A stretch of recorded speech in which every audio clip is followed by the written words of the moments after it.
Hello guys, magandang araw po sa lahat at ngayong araw na ito, samahan niyo ako magluluto ako ng kakaiba. Walang katulad. Bibihira talagang may nagluluto nito. Promise. Ngayon niyo lang yata ito mapapanood. Charot lang yan syempre dahil ang aking lulutuin ngayon ay ginisang sardinas sa Pichay, o, di ba? Kakaiba, o, first time nyo lang po ito mapanood. At syempre, gigisahin natin ng malupit ito at palalasahin natin ng masarap na sa tanang buhay nila ay ngayon lang sila nakatikim ng sardinas. At sandali lang guys at samahan nyo ako at tayo ay gayat-gayat nitong pitsay. Syempre, gayat-gayatin natin to dahil sasahog natin ay sardinas. Okay? Thank you. At ayun na nga guys, gayat-gayatin natin tong ating pitsay. Yung hindi naman siya masyadong maliliit, yung sakto lang. Yung mga ganito lang kalalaki oh. Kahaba yan. Para medyo swak lang siya sa bunganga sa pagsubo. Yan. Okay.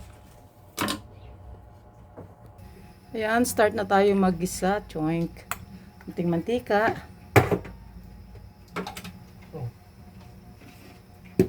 I-ano pa, i-drain mo pa, maganda yung... Tapos, lagay natin yung... Ayan. Lagay na rin natin yung kamatis. Sabay na lang natin yung bawang.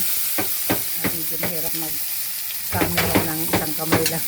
Hawak at nagluluto ng isang kamay. Ayan. At ayan na nga, dahil luto na yung ating sibuyas. Lagyan na natin tong trending na sardinas na ito. Ayan, at napaka-trending nito. Tingnan natin. Wow! Kaya naman pala, kasi ang lalaki ng laman. Teka lang. Baka mapasok ako kasi wala siyang yung easy to yan. Kaya pala, kasi guys, ang laman niya ay isang buong isda na medyo malalaki siya kaysa sa ordinaryong sardinas. Ayan, kaya pala trending siya. At ayan, igisa-gisa muna natin siya guys. Hindi na natin siya durugin para mamaya na lang durugin pag minuya. Gisa-gisa muna natin siya ng kaunti. Saka natin na ilagay yung gulay at konting sabaw. Lalagyan din para natin siya ng konting panimpla. Ayan. Walang clue kung ano yan.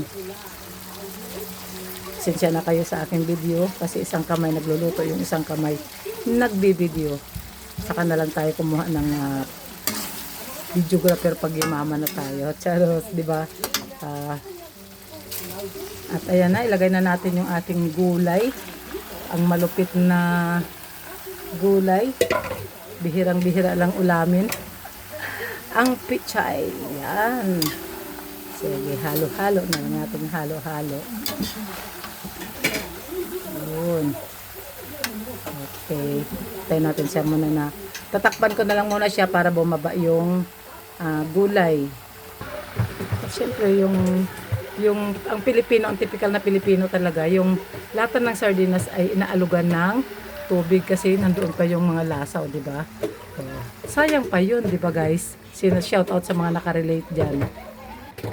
At ayan na nga guys, luto na ang ating pichay con tinapa. Ay, tinapa kasi kung sa Bisaya, ay sa Ilonggo kasi ang mga sardinas, ang tawag dyan ay tinapa. Kaya lumalabas talaga, hindi talaga din na yung pagka-Ilongga.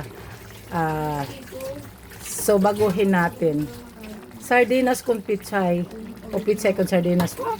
May iba-iba pa yung tawag ay ganun din naman, ginisang pitsay lang yan sa sardinas, di ba guys? So tara na, tinikman ko na yan at sakto ng lasa, malasa siya, medyo kakaiba din talaga kumpara sa ordinaryong sardinas. May may something special ang kanyang lasa, sa totoo lang, kaya pala trending tong sardinas na ito dahil sa kanyang kakaibang lasa.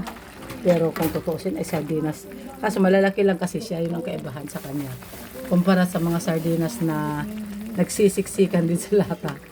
At ayun na nga guys, maraming salamat po sa panonood palagi na aking mga video, sa inyong suporta para sa aking WH. Thank you so much guys. Thank you. And God bless you.